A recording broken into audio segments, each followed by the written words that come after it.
අපි මේ video tutorial එකේදී කතා කරන්න බලාපොරොත්තු වෙන්නේ ට්‍රයල් බැලන්ස් ගැන. එහෙමත් නැත්නම් අපි එකට කියනවා ශේෂ පිරික්සුම ගැන.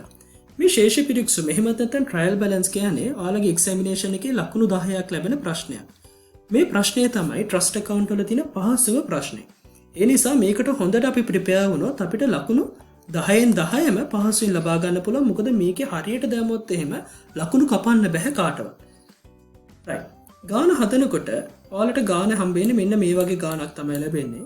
යම්කිසි පුද්ගලයෙකුගේ කියනවා එහුගේ ව්‍යාපාර කටයුත්තේ ඒ ගිණුම් කාල පරිච්ඡේදයට අවසන් වර්ෂය සඳහා මෙන්න මේ ෆයිනෑන්ෂල් ඉන්ෆර්මේෂන්ස් දෙනවා කියලා ලිස්ට් එකක් දෙනවා. යම් පර්ටිකුලර්ස් ටිකක් දක්වලා ඒ පර්ටිකුලර්ස් වලට අමතරව amount එකක් දාලා තියෙනවා.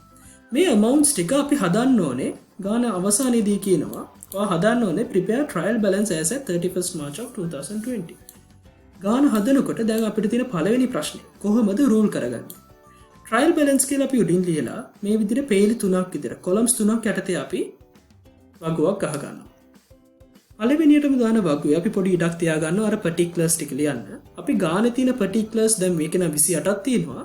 ඒ 28ම අපි මෙන්න මෙහෙම පල්ලෙහාට ලියාගෙන යනවා.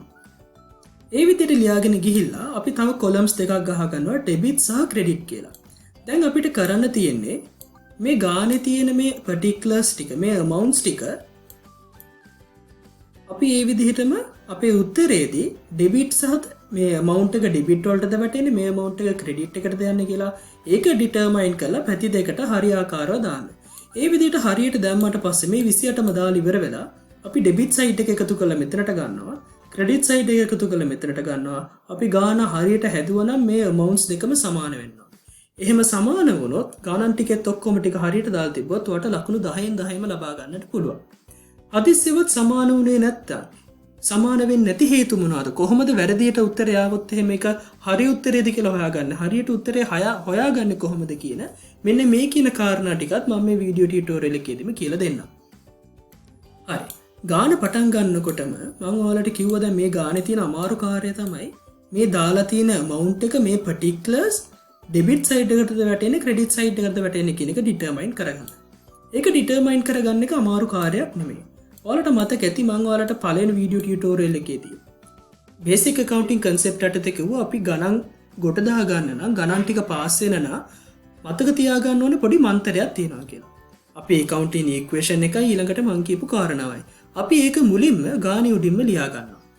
මොකක්ද equation එක? assets plus expenses සමානයි මොකද එලිමන්ට්ස් තුන capital income තව එකක් තියෙනවා liability. දැන් අපේ මන්තරේ assets expenses වැඩිවීම debit assets expenses අඩුවීම credit. ඊට පස්සේ capital income liability මේ තුන වැඩිවීම credit අඩුවීම debit. දැන් අපිට කරන්න තියෙන්නේ මේ question paper එකේ දීලා තියෙන මේ particulars ටික ඒ particular එක අරගෙන අපි හොයන්න ඕනේ ඒ particular එක වැටෙන්නේ item එක වැටෙන්නේ asset යටතටද expenses යටතටද capital යටතටද එහෙමත් නැත්නම් income ද liability ද කියලා. මේ කොයි එකටද වැටෙන්නේ කියලා ඔයාලා determine කරගත්තට පස්සේ ඊට පස්සේ ඔයාලට හොයාගන්න පුළුවන් මේක debit ද credit ද කියන කාරණා. අපි දැන් ගන්න එක එක්සැම්පල් එකක් ගමු. කැපිටල් account එකේ කියනවා මිලියන 2ක ප්‍රමාණයක් තියෙනවලු. එතකොට අපි මුලින්ම ඩිටර්මයින් කරගන්න ඕනේ මේ කැපිටල් account එක වැටෙන්නේ මේකෙන් කොයි එකටද කියලා. අපිට කැපිටල් එක නම් ලේසියෙන් ඩිටර්මයින් කරගන්න පුළුවන්. ඒක වැටෙන්නේ කැපිටල් account එකට. ඒතර කැපිටල් එක වැඩිවීමක් නම් ක්‍රෙඩිට්. එහෙනම් අපි කැපිටල් account එක ඉස්සරහින් මේ මිලියන 2ක ප්‍රමාණය සටහන් කරනවා. තොට පළවෙනි එක හරි. ඊළඟට retain profits. දැන් අපි retain profits දාන්න ඕනේ. කොහොමද retain profits දාන්නේ? මොකක්ද මේ retain profits කියලා කියන්නේ? retain profits කියලා කියන්නේ රඳවාගත් ලාභ. රඳවාගත් ලාභයක් කියලා කියන්නේ දැන් ආයතනයේ අවුරුද්දක් ඉවරනාම ඒ ලාභයක් ඉතුරු වුණා නම් ආදායම් සහ වියදම් අතර වෙනස ගත්තන් පස්සේ යම් ලාභයක් ඉතුරු වුණා නම් ඒ ලාභය ආයතනයේටම රඳවා ගන්නවා නම් එහෙමත් නැත්නම් සරලව කියනවා නම් ආයතනයේ ප්‍රොෆිට් එක මේ ප්‍රොෆිට් එක අපිට ඇසෙට් එකක්ද එක්ස්පෙන්ස් එකක්ද ඉන්කම් එකක්ද ලයිබිලිටි එකක්ද මේක වරද්ද ගන්න එපා මේක ඉන්කම් එකක් කියලා අපි ඉන්කම් එකෙන් එක්ස්පෙන්ස් එක අඩු කරාම තමයි ප්‍රොෆිට් එක ඩිටර්මයින් කරන්නේ එතකොට ඉන්කම් එක වෙන්නේ මේ සේරම ඉන්කම් වල එකතුව එක්ස්පෙන්සස් වෙන්නේ අපි ඉක්වේෂන් එකේ එක්ස්පෙන්ස් එක උත්තරය විලා ප්‍රොෆිට් එක කියලා කියන්නේ ආයතනයේ කැපිටල් එක ආයතනයට එකතු වෙන දේ එහෙනම් මේ කැපිටල් එක මේක කැපිටල් account එකටයි වැටෙන්නේ මේක කැපිටල් account එකට වැටෙන අපි දැන් කැපිටල් account එකට දාම retain profits දාන. එතකොට retain profits amount එක සටහන් කරන්න ඕනේ credit side එකේ. right? හරි. ඊට පස්සේ තියෙනවා මෝටර් රථයක් මිලදී අරගෙන තියෙනවා රුපියල් ලක්ෂ 45කට. මෝටර් රථයක් කියන්නේ මේ accounts පහෙන් හරියටම හරියෝ. ඒක ඇවිල්ලා asset එකක්. එතකොට ඇසෙට් එකක් වැඩිවීම නම් ඒක ඇවිල්ලා ඩෙබිට් සයිඩ් එකේ දාන්න ඕන. අපි එහෙනම් මෝටර් රථ කියලා ඩෙබිට් සයිඩ් එකේ 45 ලක්ෂයක මුදල දානවා. ඊට පස්සේ තියෙනවා land and building cost. අපි මේක land කියන එක අයින් කරලා අපි නිකම්ම building cost කියමුකෝ. ව්‍යාපාරයේ ගොඩනැගිල්ලක් මිලදී ගන්නවා ලක්ෂ 80කට. එහෙනම් අපි ලක්ෂ 80 දාන්න ඕනේ. ඒකත් ඇසෙට් එකක්. එහෙනම් ඇසෙට් වැඩිවීමක් නම් අපි ඒකත් දානවා ඩෙබිට් සයිඩ් එක assets වැඩිවීමක්. ඊළඟට බැංකුවෙන් FD එකක් තියෙනවා ෆික්ස් ඩිපොසිට් එකක්. ෆික්ස් ඩිපොසිට් එකක් කියලා කියන්නේ ව්‍යාපාරයට තියෙන ලයබිලිටි එකක්ද ඇසෙට් එකක්ද? අපි බැංකුවට ගිහලා සල්ලි ටිකක් දාලා FD එකක් ඕපන් කරාම ඒක අපිට ඇවිල්ලා ඇසෙට් එකක්. අපි බැංකුවෙන් ලෝන් එකක් ගත්තා නම් ඒක ලයබිලිටි එකක්. දැන් ඇසෙට් එකක් ෆික්ස් ඩිපොසිට් එකක් ඇසෙට් එකක් වැඩිවීමක් නම් ඒකත් අපි සටහන් කරන්න ඕනේ ඩෙබිට් සයිඩ් එකට. එහෙනම් අපි ඒකත් ඩෙබිට් සයිඩ් එකේ ලියනවා. ඊළඟට තියෙනවා රිසර්ව්ස් කියන්නේ සංචිත. මොකද්ද මේ සංචිතයක් කියලා කියන්නේ? සංචිත කියන එක කොහෙටද දාන්නේ? සංචිත කියලා කියන්නේ කැපිටල් වලදීම තියෙන එක account එකක්. ඒ කියන්නේ අපි ආයතනයේ තියෙන මුදල් යම්කිසි කාර්යයක් සඳහා ස්පෙસિෆිකලි වෙන් කරනවා නම් අපි රිසර්ව් කරගන්නවා ආයතනයට තව අලුතෙන් ගොඩනැගිල්ලක් ගන්න ඕනේ. අපි ඒ අරමුණ සඳහා ආයතනයේ සල්ලි වෙන් කරනවා. රිසර්ව් කරනවා. අන්න එවැනි මුදලක් ඒ කියන්නේ ඒක කැපිටල් එකේ තියෙන ප්‍රමාණයම තමයි අපි සංචිත විදිහට වෙන් කරන්නේ. එහෙනම් රිසර්ව්ස් උත් කැපිටල් account එකටමයි යන්නේ. කැපිටල් account එකේ amount එකක් වැඩි වෙනවා නම් ඒක ක්‍රෙඩිට්. එහෙනම් රිසර්ව්ස් වල තියෙන මේ මිලියන එක මුදල අපි ඒකත් ක්‍රෙඩිට් සයිඩ් එකේ ලියනවා. ඒතකොට රිසර්ව්ස් උත් හරි. දැන් අපි ලියන්නේ ඩෙටර්ස්ලා. ඩෙටර්ස්ලා කොහොමද දාන්නේ? කවුද ඩෙටර්ස්ලා කියලා කියන්නේ? ඩෙටර්ස්ලා කියන්නේ අපි යම්කිසි භාණ්ඩයක් හෝ සේවාවක් ණයට ලබා දෙනවා නම් පුද්ගලයෙක්ට ඒ පුද්ගලයා කියනවා නම් මුදලාලි මම ලබන සතිය සල්ලි ටික දෙන්නම් කියලා. එතකොට ඔහුගෙන් අපිට ලැබෙන්න සල්ලි තියෙනවා. මුදල් ලැබෙන්න තියෙනවා නම් ඒක අපිට ඇවිල්ලා ඇසෙට් එකක්. එතකොට මේ ඇසෙට් එක ඩෙටර්ස්ලා කියන්නේ ඇසෙට් එකක්. ඒ ඇසෙට් එකට අදාළ amount එක 6,50,000ක ප්‍රමාණය ඇසෙට් වැඩිවීමක් නම් ඩෙබිට්. අපි ඒක සටහන් කරනවා ඩෙබිට් සයිඩ් එකේ. ඊළඟට rent expense. මොකද මේ rent expense එකට එන්නේ මෙතන amount පහෙන් කොහෙටද? rent expense කියන්නේ expenses වලට expenses වැඩිවීම ඩෙබිට්. එහෙනම් ඩෙබිට් සයිඩ් එකේ අපි දානවා rent expense එකට අදාළ රුපියල් මිලියන 1 ප්‍රමාණය. right? හරි. ඊළඟට අපි ඒකත් හරි. දැන් අපිට එනවා provision for depreciation. දැන් මේ provision for depreciation අපි පොඩ්ඩක් ඉගෙන ගන්න ඕනේ. මොකද්ද මේ provision for depreciation කියන්නේ කියලා? දැන් වලට ගානේ පේනවා ඇති. එක තැනක තියෙනවා provision for depreciation. ඊට පස්සේ ගානේ තව චුට්ටක් පල්ලෙහාට ගියාම තියෙනවා නිකම්ම depreciation. ඒතර ගණන් දෙකක් තියෙනවා. මොකද්ද මේ provision for depreciation සහ depreciation කියලා කියන්නේ? එකක් කියනවා depreciation අනිත් එක provision for depreciation. හරි. එතකොට මේ depreciation සහ provision for depreciation කියලා කියන්නේ depreciation කියන්නේ ෂය, provision for depreciation කියලා කියන්නේ ෂය වෙන් කිරීම. හරි. අපි මේකේ background එකත් එක්ක මේ කාරණාව ඉගෙන ගමු. ආයතනයේට යම්කිසි භාණ්ඩයක් අවශ්‍යලා ආයතනයේ දැන් මෝටර් රථයක් මිලදී ගන්නවා. මෝටර් රථය මිලදී ගත්තම ඒගොල්ලෝ කියනවා මේ මෝටර් රථය අවුරුදු 10කට වොරන්ටි එකක් දෙනවා. ඒ කියන්නේ මේ මෝටර් රථය අවුරුදු 10ක් පාවිච්චි කරන්න පුළුවන්. එහෙම නැත්නම් මේ මෝටර් රථයේ ආයු කාලය ජීව කාලය අවුරුදු 10යි. අවුරුදු 10කට පස්සේ මේකේ වටිනාකමක් නැහැ. එතකොට අපි මෝටර් රථයක් මිලදී ගන්නවා නම් ලක්ෂ 10කට right සමහරවිට අපි ලක්ෂ 100කට ගන්නවා කියලා කියමුකෝ. එතකොට දැන් මේක අවුරුදු 10කට තමයි අපිට වොරන්ට් කරන්නේ. මේකේ ජීව කාලය තියෙනවා කියලා කියන්නේ. අවුරුදු 10ක් ගියම මේ මෝටර රථයේ වටිනාකමක් සම්පූර්ණයෙන්ම නැති වෙනවා. එහෙම අපි accounts වල සටහන් කරන්නේ නැහැ. අපි accounts වල සටහන් කරද්දී දැන් ඕනම වාහනයක් ඕනම දීපලක් ගත්තොත් ඒක අපිට ටික කාලෙන් කාලට ඒක ෂේ වීමක් වෙනවා. වටිනාකම අඩු වෙනවා. දැන් මේකේ කියන අවුරුදු 10ක් ගියම මේකේ වටිනාකම නැති වෙනවා කියලා. එතකොට අපි අවුරුදු 10ක් ගියාන් පස්සේ එකපාරම මෝටර රථ ෂේ වියදම කියලා අර මිලියන 10ක ප්‍රමාණය දාන්නේ නැහැ. අපි මේ මිලියන 10 අපි මේක පාවිච්චි කරන්න බලාපොරොත්තු වෙන අවුරුදු ගානේ වෙන් කරලා ඒකෙන් බෙදලා හැම අවුරුද්දකටම සමාන වටිනාකමක් ඒ විදිහට වෙන් කරනවා. දැන් මෝටර රථය අවුරුදු 10ක් පාවිච්චි කළා 10කට පස්සේ එක සැරේම මෝටර රථ ෂේ වුණා කියලා මිලියන 10ක් දැම්මොත් එහෙම එක වැරදීනේ. මොකද අපි අවුරුදු 10ක් පාවිච්චි කරා නම් අවුරුදු 10ටම සමාන වේ වීදම යන්න ඕනේ.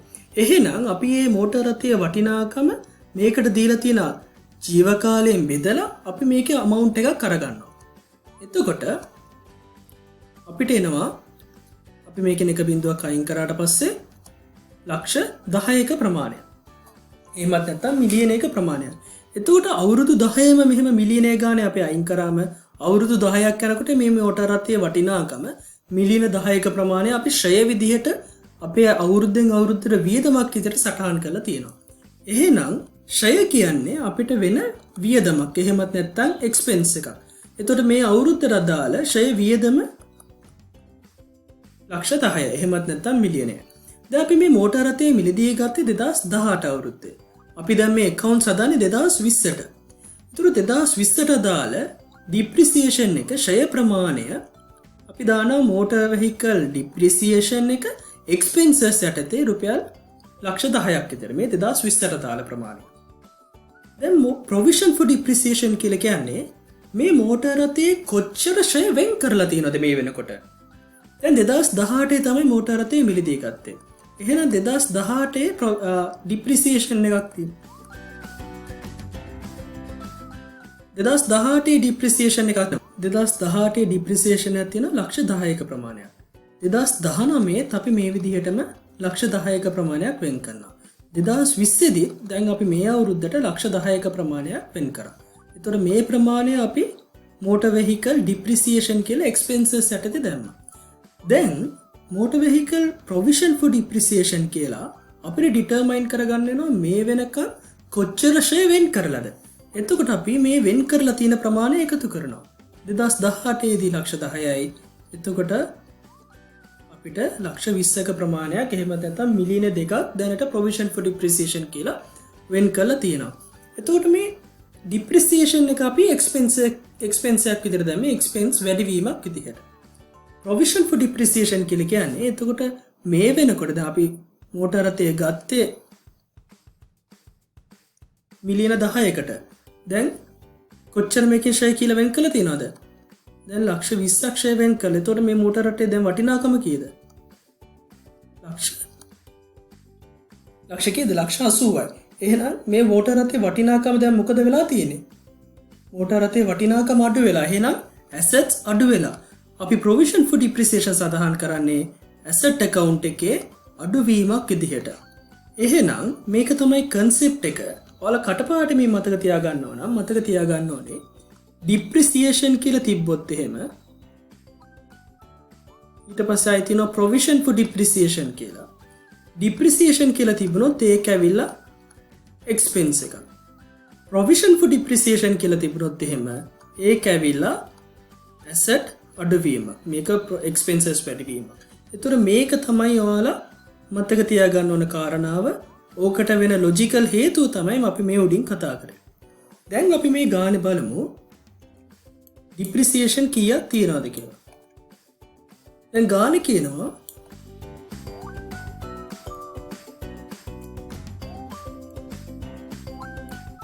provision for depreciation for motor vehicle 1.5 million. මිලියන 1.5ක එහෙමත් නැත්නම් ලක්ෂ 15ක ප්‍රමාණයක් තියෙනවලු motor vehicle depreciation කියලා. ඒ කියන්නේ depreciation කියන්නේ මේ දක්වා වෙන් කරලා තියෙන ප්‍රමාණය. ඒතකොට ඒක asset එකක්ද? එහෙමත් නැත්නම් expense එකක්ද? මේක ඇවිල්ලා ඒක ඇවිල්ලා මොකද? ඒක ඇවිල්ලා asset එකක්. ඒතකොට asset එකක් මේක අඩුවීමක් තමයි වෙලා තියෙන්නේ. ඒතකොට asset අඩුවීමක් නම් credit අපි මේ motor vehicle depreciation එහෙනම් motor vehicle depreciation කියලා ලියලා ඇසට් අඩුවීමක් නම් අපි ඒක ක්‍රෙඩිට් සයිඩ් එකේ ලියන්න ඕනේ. අපි ඒක ක්‍රෙඩිට් සයිඩ් එකේ සටහන් කරනවා. ඊට පස්සේ කියනවා provision for depreciation building එකේ. ඒතකොට building cost එකෙන් provision for depreciation තියෙනවා ලක්ෂ 20ක්.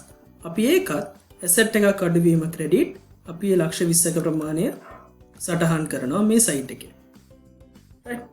හරි. ඒතකොට depreciation එක provision for depreciation ෂය වෙන් කිරීමක් කියන කාරණාවත් හරි. දැන් ඊළඟට අපි බලමු electricity payable.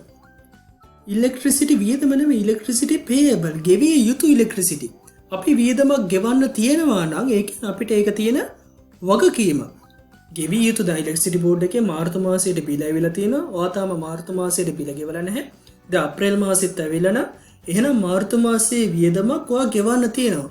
ඔයා electricity board එකට liability එකක් තියෙනවා. වගකීමක් බැඳලා තියෙනවා. ඔයා ඒකට ණයක් තියෙනවා. ඒ ණය අපි දැන් ගෙවන්න ඕනේ. එහෙනම් payable කියලා තිබුණොත් එහෙම ඒක ඇවිල්ලා අපිට තියෙන liability එකක්. liability එකක් වැඩි වීම නම් credit. එහෙනම් මේ electricity payable කියලා 63500 අපි credit side එකේ දානවා 63500 කියලා. water bill payable. දැන් මේක ඔයාලා තනියම දාන්න බලන්න water bill payable කිව්වම water bill payable කිව්වම වගකීමක් liability එකක් වැඩි වීමක් නම් credit. එහෙනම් අපි water bill payable amount එකත් credit side එකේ දානවා. other payable තවත් ගෙවන්න තියෙන වෙනත් වගකීම් තියෙනවලු. වෙනත් ගෙවිය යුතු වියදම් තියෙනවා. වෙනත් ගෙවිය යුතු වියදම් නම් ඒකත් liability. අපි ඒ amount එකත් සටහන් කරනවා credit පැත්තේ other payables කියලා. ඊට පස්සේ තියෙනවා tuition fee of Mr. Deeptha's daughter. දැන් මේ දීප්ත කියන්නේ කවුද? දීප්ත කියලා කියන්නේ මේ ආයතනයේ ප්‍රධානිය. එතකොට ආයතනයේ ප්‍රධානියා තමයි දීප්ත කියන්නේ. එයාගේ ව්‍යාපාරයේ දුවගේ උපකාරක පන්ති වියදම් සඳහා ටියුෂන් ෆී එක සඳහා 225000ක් මේ අවුරුද්දේ ගෙවලා තියෙනවා. එතකොට අපි කිව්වා මේක වැටෙන්නේ කොහේටද? මේක වැටෙන්නේ එතකොට asset එකක්ද, expense එකක්ද, capital එකක්ද, income ද, liability ද? අයිතිකාරයා ව්‍යාපාරයේ තියෙන සල්ලි වලින් එයාගේ පෞද්ගලික දේ සඳහා වියදම් කරලා තියෙනවා. එතකොට ව්‍යාපාරයේ සල්ලි ඔහු අරගත්තා නම් ව්‍යාපාරයේ වෙත යොදන සල්ලි සහ ව්‍යාපාරයේ සල්ලි අපි අරගන්නවා නම් ඒක ඇවිල්ලා capital account එකට. එතකොට ව්‍යාපාරයේ සල්ලි අරගත්තා නම් අපේ capital account එකේ amount එක අඩු වෙනවා. එහෙනම් ඒක අපි සටහන් කරන්න ඕනේ debit side එකේ capital account එකක් debit වෙනවා නම් අපි ඒක සටහන් කරන්න ඕනේ capital account එකක් අඩු වෙනවා නම් අපි ඒක සටහන් කරන්න ඕනේ debit side එකේ. එහෙනම් මේ දීප්ත විසින් එයාගේ දුවට දීපු ටියුෂන් ෆී එක සඳහා ලබාගත් මුදල ඒකට අපි කියනවා drawings කියලා. මේ drawings වලට අදාළ 225000ක මුදල අපි debit side එකේ තියන්න ඕනේ. right? හරි. ඊළඟට අපි බලමු creditors ලා කොහොමද දාන්නේ කියලා.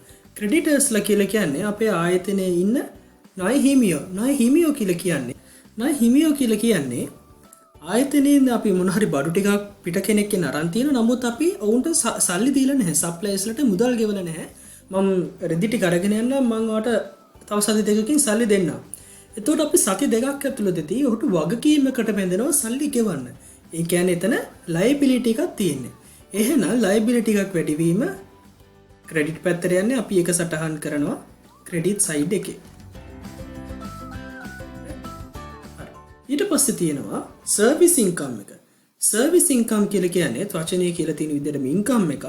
income එකක් වැඩි වෙනවා නම් ඒක දාන්න ඕනේ credit side එකට. එහෙනම් අපි service income කියලා ඒක සටහන් කරනවා credit side එකේ. right? ඊට පස්සේ තියෙනවා fixed deposit එකෙන් ලැබිච්ච interest එක. FD interest එකක්. interest එකක් කියලා කියන්නේ FD එකෙන් ලැබිච්ච පොලි ආදායමක් ඇවිල්ලා අපි එතකොට income එකක් වැඩිවීමක් නම් ඒක අපි සටහන් කරන්න ඕනේ debit side එකේ නෙමෙයි අපි ඒක සටහන් කරන්න ඕනේ credit side එකේ. හරියට හරි. ඊළඟට discount received ලද වට්ටම්. මොකද discount received කියලා කියන්නේ ලද වට්ටම්. අපි යම් කිසි භාණ්ඩ ප්‍රමාණයක් රුපියල් 10000ක වටිනාකමක් තියෙනවා. අපි 10000ක් දෙන්න යනකොට උන් කියනවා මේකට 1000ක discount එකක් තියෙනවා කියලා. එහෙනම් ඔයා තව ගෙවන්න ඕනේ 9000යි. මේ 1000 ඔයාට ආදායමක් වුණා. ඔයාට ලැබිච්ච දෙයක් වුණා. ඒතකොට ලද වට්ටම් කියන්නේ ඔයාට ලැබෙන ආදායමක් වැඩිවීමක් අපි දාන්නේ credit side එකේ. එහෙනම් මේ 35000 අපි දානවා discount received කියලා. right? ඊළඟට අපිට ලියන්න තියෙන්නේ prepaid insurance. දැන් මේ අවුරුද්දේ වාරිකයක් තියෙනවා රුපියල් 38000ක් තමයි ගෙවන්න තියෙන්නේ. ඔයාලගේ ඒ වෙලාවේ රුපියල් 40000ක් තිබ්බ නිසා ඔයා 40000ක් කියලා කියනවා. මේ 2000 තියාගන්න මේ 2000 ඊළඟ අවුරුද්දට ගන්න. දැන් ඔයා මේ ඉන්ට්‍රස්ට් එක ගෙව්වේ 2019ට ඔයාගේ 40000ක් ගෙවලා කියනවා 2000ක් 2020ට තියාගන්න. එතකොට ඔයා ඉදිරියට ගෙවලා තියෙනවා ප්‍රීපේඩ් ඉන්ෂුරන්ස්. ප්‍රීපේඩ් කියලා කියන්නේ එතකොට ලබන අවුරුද්දේ ඔයාට ගෙවන්න තියෙන ප්‍රමාණය අඩු වෙනවා. ලබන අවුරුද්දේ ගෙවන්න තියෙන ප්‍රමාණය අඩු වෙනවා කියලා කියන්නේ මේ අවුරුද්දේ වැඩිපුර කරපු ගෙවීමක්. වැඩි කරලා කරපු ගෙවීමක් නම් ඒක ඇවිල්ලා අපිට තියෙන ඇසෙට් එකක්. එතකොට ප්‍රීපේඩ් ඉන්ෂුරන්ස් වැඩිපුර ගෙවපු එකක් අපේ ඇසෙට් එකක්. ඒක ඇවිල්ලා එතකොට 57000 අපි සටහන් කරන ඇසෙට් එකක් වැඩිවීම ඩෙබිට් සයිඩ් එකේ විදිහට. right? rent deposit. the rent deposit කිව්වම අපිට අපි වෙනත් පුද්ගලයෙකුගේ නිවසක රෙන්ට් එකට ඉන්නවා නම් එතකොට අපි රෙන්ට් එකක් ඔහුට ගෙවනවා. ඒක අපි කියනවා රෙන්ට් ඊට අමතරව අපි යාට ඩිපොසිට් එකක් තියෙනවා. එතකොට අපි රෙන්ට් ඩිපොසිට් එකක් දීමක් වෙන්නේ. දැන් මෙතන ප්‍රශ්නයක් එනවා. මෙතන රෙන්ට් ඩිපොසිට් කිව්වම මේක අපිට දීපු රෙන්ට් ඩිපොසිට් එකක්ද නැත්නම් අපි කාගෙන් හරි ගත්ත රෙන්ට් ඩිපොසිට් එකද? ඒ කියන්නේ අපි රෙන්ට් එකට කවුරු හරි දුන්නොත් අපි වෙන කාට හරි රෙන්ට් එකට දුන්නොත් එහෙම එතකොට අපිට රෙන්ට් ඩිපොසිට් එකක් ලැබෙනවා. රෙන්ට් ඩිපොසිට් එකක් ලැබුණොත් ඒක අපිට තියෙන ලයබිලිටි එකක්. මොකද ඔහු යන දවසක අපි ඒක නැවත ඔහුට දෙන්න ඕනේ. එතකොට අපිට රෙන්ට් ඩිපොසිට් එකක් ලැබුණා නම් if it is a rent deposit received then it is a liability. හැබැයි අපි රෙන්ට් ඩිපොසිට් එකක් වෙන කෙනෙක්ට දුන්නා නම් අපි රෙන්ට් එකට යන ගෙදරකට අපි රෙන්ට් ඩිපොසිට් එකක් දෙනවා කී මනි එකක් දෙනවා. එතකොට අපි ආයෙ එන දවසක අපිට ඒක ලබා ගන්න පුළුවන්. ඒක අපිට තියෙන ඇසෙට් එකක්. දැන් ප්‍රශ්නයක් එනවා මේ රෙන්ට් ඩිපොසිට් එකේ කියලා නැහැ මේක ලැබිච්ච එකක්ද එහෙමත් නැත්නම් ගෙවුව එකක්ද කියලා. එතකොට ඒ කාරණාව ඩිටර්මයින් කරගන්නකොට අපිට බලන්න වෙනවා මෙතන තියනවද කියලා රෙන්ට් ඉන්කම් හරි රෙන්ට් එක්ස්පෙන්ස් හරි කියලා. ඔව් මේ ගානේ උඩ තියෙනවා රෙන්ට් එක්ස්පෙන්ස් කියලා. ඒ කියන්නේ මෙතන තියෙන්නේ අපි රෙන්ට් එකට ඉන්න අවස්ථාවක්. අපි රෙන්ට් එකට ඉන්නවා නම් රෙන්ට් ඩිපොසිට් එක මොකද වෙන්නේ? අපි ලබා ගන්නවද අපි රෙන්ට් ඩිපොසිට් එකක් දෙනවද? රෙන්ට් ඩිපොසිට් එකක් අපි දෙනවා. එහෙනම් රෙන්ට් ඩිපොසිට් එක දුන්නම ඒ amount එක ඇවිල්ලා අපිට තියෙන asset එකක් අපිට යන දවසක අරන් යන්න පුළුවන්. එහෙනම් මේ 7,50,000ක ප්‍රමාණය අපි රෙන්ට් ඩිපොසිට් එක අපේ ඩෙබිට් පැත්තට වැටෙන්නේ asset එකක් වැඩිවීමක් නිසා. එහෙනම් රෙන්ට් ඩිපොසිට් කියලා 7,50,000ක amount එක අපි මේ පැත්තේ ලියනවා. රෙන්ට් ඩිපොසිට් එකත් හරි. sundry income ඒ කියන්නේ අමතර ආදායම. එහෙමත් නැත්නම් වෙනත් ආදායම්. වෙනත් ආදායම් තියෙනවා 1,75,000ක්. ආදායමක් නම් ඒක ඇවිල්ලා ක්‍රෙඩිට් සයිඩ් එකට වැටෙන්නේ. මොකද ආදායමක් වැඩිවීම ක්‍රෙඩිට් නිසා. ඊළඟට ඉලෙක්ට්‍රිසිටි එක්ස්පෙන්ස්. විදුලි වියදමක් නම් ඩෙබිට් සයිඩ් එකේ අපි සටහන් කරනවා ඉලෙක්ට්‍රිසිටි එක්ස්පෙන්ස් කියලා මේ අදාළ මුදල 1,74,350. ඊළඟට තියෙනවා වෝටර් එක්ස්පෙන්ස්. එතකොට ඒකත් අමාරු නැහැ. වෝටර් එක්ස්පෙන්ස් කියන්නේ එක්ස්පෙන්ස් එකක්මයි. එහෙනම් ඒ එක්ස්පෙන්ස් එකත් අපි මෙතනින් සඳහන් කරනවා. Telephone expense. ඒකත් අමාරු නැහැ. 1,76,000ක මුදල අපි සටහන් කරා. ඊළඟට තියෙනවා බැංක් ලෝන් එකක්. බැංකු ණයක් අරගත්තොත් එහෙම ලෝන් එකක් ගත්තොත් අපි ඔක කවදා හරි ගෙවන්න ඕනේ. ඒ කියන්නේ අපිට මේක ලයබිලිටි එකක්. මේ 1,35,000ක ප්‍රමාණය ලයබිලිටි එකක් නම් අපි සටහන් කරනවා ක්‍රෙඩිට් සයිඩ් එකේ. ඊට පස්සේ තියෙනවා බැංක් ඕවර්ඩ්‍රාෆ්ට්. Bank OD. ඒ කියන්නේ account එකේ සල්ලි නැතුව අපි වැඩිපුර අරගෙන දැන් අපේ account එකේ රුපියල් 20000යි තිබුණේ. අපි චෙක් 25000ක චෙක් එකක් ඉෂුව කරනවා. බැංකුවෙන් අපෙන් අහනකොට චෙක් එක බවුන්ස් වෙන්න කලින් අපි කියනවා මම ඔය 5000 දෙන්නම් මට OD අවස්ථාවක් දෙන්න කියලා. එතකොට මේ OD අවස්ථාව ගත්තම අපේ බැංකුවේ සල්ලි නැතුව දැන් අපේ බැංක් account එකේ සල්ලි තියෙනවා නම් ඒක අපිට asset එකක්. OD වුණාම අපේ asset නැහැ. අපි එතකොට බැංකුවට ඒක ගෙවන්න ඕනේ. එහෙනම් එතන තියෙන්නේ liability එකක්. එහෙනම් අපි ඒක දානවා liability එකක් විදිහට. ඒතර bank overdraft අපිට තියෙන liability එකක්. liability එකක් වැඩිවීමක් නම් ඒක credit. අපි ඒ amount එක credit side එකේ දානවා. right? ඊට පස්සේ motor vehicle depreciation මම ඔයාලට කිව්වා depreciation කියලා කියන්නේ depreciation කියලා තිබ්බොත් ඒක ඇවිල්ලා expense එකක්. එහෙනම් expense එකක් වැඩිවීමක් නම් අපි ඒක සටහන් කරන්නේ debit side එකට. building depreciation ඒකත් සටහන් කරන්නේ ඩෙබිට් සයිඩ් එකට. දැන් අපි ගානේ ඔක්කොම ටික දාගෙන ඉවරයි. දැන් අපිට කරන්න තියෙන්නේ මේ ගාන එකතු කරන්න. දැන් කැල්කියුලේටර් අරගෙන අපි මේ එක පැත්තක් එකතු කරලා ඒ amount එක දාලා අනිත් පැත්තත් එකතු කරලා ඒ amount එකක් දාලා අපි ඊට පස්සේ ඩිටර්මයින් කරගන්න ඕනේ මේ ගාන හරියට හැදිලා තියෙනවද කියලා. එතකොට මේ ටිකේ ඔක්කොම එකතු කරාම අපිට එන amount එකක්. එතකොට මේ amount එක අපි දෙපැත්තටම සටහන් කරන්න ඕනේ. ඔයාලත් එකතු කරලා බලන්න මේ අගය මෙනවද කියලා. දැන් හදිස්සියවත් මේ අගය ආවේ නැත්තම් එතකොට අපි මොකද කරන්නේ? දැන් හරි ගාන එන්නේ නැහැ. ඒ කියන්නේ මේක වැරදි වෙන්න පුළුවන් හේතු කිහිපයක් තියෙනවා. එකක් දැන් මේකේ අයිටමයන් 28ක් තියෙනවා. ඔයා දාලා තියෙන අයිටම්ස් 27යි. එතකොට එක අයිටම් එකක් මිසින් වුණාම මේ ගාන වර්ධිනවා. ඒ එක අවස්ථාවක්. තව අවස්ථාවක් තමයි වැරදීමක් වෙන්න පුළුවන් මේ amounts දානකොට ඔයාලා සමානලාට බිංදුව අඩුවෙන් දානවා. එතකොට එක බිංදුවක් අඩු වෙලා දැම්මොත් එහෙම ඒ amount එක වෙනස් වෙනවා. එතකොට වගේ එකතුව සම්පූර්ණයෙන් වෙනස් වෙනවා. ඒ තව අවස්ථාවක්. එහෙමත් නැත්නම් මේකේ වැරදි වෙන්න පුළුවන් තව අවස්ථාවක් තමයි එකතු කිරීමේදී සිද්ධ වෙන වැරදි. දැන් මේ විදිහට මොකක් හරි වැරද්දක් ආවොත් ඒ වැරද්ද වලට හොයාගන්නම බැරි නම් මේ ගානේ ඔයාට කරන්න පුළුවන් ක්‍රමයක් තියෙනවා. 28ම එකතු කරලා එන amount එක දෙකෙන් බෙදන්න. එතකොට එන උත්තරේ තමයි හරි උත්තරේ වෙන්න ඕනේ. අර trial balance එකේ යටට එන සමාන වෙන උත්තර දෙක වෙන්න ඕනේ. මෙතනට එන උත්තරය මේ උත්තරය මේ අපි හදපු ගණන් දෙකෙන් එක උත්තරයකට අවිලා තියෙනවා නම් ඒ කියන්නේ ඒ සයිඩ් එක හරි අනෙක් සයිඩ් එකේ තමයි වැරද්ද තියෙන්නේ. එතකොට ඔයාට ආයි චෙක් කරන් යන්න පුළුවන් ඒ සයිඩ් එකේ වැරද්දක් තියෙනවද කියලා. පැති දෙකේම මේ සයිඩ් මේ උත්තරය ආවේ නැතුනොත් එහෙම ඔයාට පුළුවන් ආයි පාරක් මුලින් ඉඳන් amounts ටික චෙක් කරගෙන යන්න. එතකොට ඔයාට හොයාගන්න පුළුවන් වැරද්ද මොකද්ද කියන්නේ කියලා. ඒ වගේම තමයි ඔයාට trial balance වලදී දැන් උත්තරේ හරිද වැරදිද කියලා හැමතිස්සෙම චෙක් කරගන්න පුළුවන්. මේක හොඳට චෙක් කරන්න ඒ නිසා මේකේ ලකුණු 10 අනිවාර්යයෙන්ම ගන්න ටාගට් කරගන්න. මේ ලකුණු 10 ගත්තොත් ඔයාට හොඳ ලකුණක් කරගන්න පුළුවන්. trial trust accounts යටතේ මේ ඒ වගේම ඔයගේ average එක කොට දා ගන්නත් ලොකු උදව්වක් වෙනවා මෙන්න මේ ප්‍රශ්නය. ඉතින් මේ ගානේදී ඔයාලට මොන හරි ප්‍රශ්න තියෙනවා නම් මේ වීඩියෝ එක බලන අතර වාරයේදී ඒ ඕන ප්‍රශ්නයක් අපේ කලින් සඳහන් කරලා තියෙන numbers යටතේ ඔයාලට පුළුවන් අපේ 24/7 student care service එක හරහා ඒ ප්‍රශ්න ටික අපිට එවලා මේ ගණන් හදන ගමන්ම ඉගෙන ගන්න පුළුවන්.